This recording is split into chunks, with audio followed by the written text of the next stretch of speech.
So let's move to your second chart about what a Trump plan would actually do to the economy if implemented the way he's pitching it. Yeah, so why are these economists so opposed to Trump's plan? Because the economic effects would be pretty terrible. This is a study done by Bloomberg Economics, and they found that Harris's plan did not have much change in either the GDP or inflation, which in a sense is a good thing at this point. But look at what Trump's plan would do. Trump's plan would cut the GDP by 8.9%. And let me put that in perspective for you. This is roughly twice the amount that the GDP went down during the financial crisis. Wow. So we would be looking at something between a recession and a depression.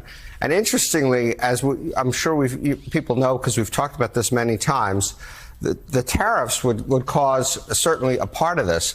But the biggest cause, actually, of this drop are the mass deportations that Trump is talking about, because he would take huge pieces of our labor force out of the country, send them back to or send them somewhere else, and the result would be business wouldn't have labor. They wouldn't be able to produce things, and you'd have this enormous economic contraction.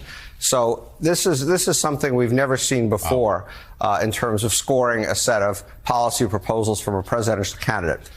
The other reason why Harris seems to be doing better or maybe doing better for her economic thoughts relative to Trump is maybe people are figuring out what's actually in these two plans. And one of the most important things in these two plans are the differences in their tax proposals. Harris's tax proposal would raise incomes for people at the bottom 20%, for people in the 20 to 40% percentile by fairly significant amounts. She would raise taxes for people at the higher incomes down here, in the 99 to 100 and the 95 to 99. Trump does the opposite. He raises after-tax incomes for people at the highest incomes up here. And believe it or not, if you're at the bottom, Trump's tax plan would actually increase your taxes slightly.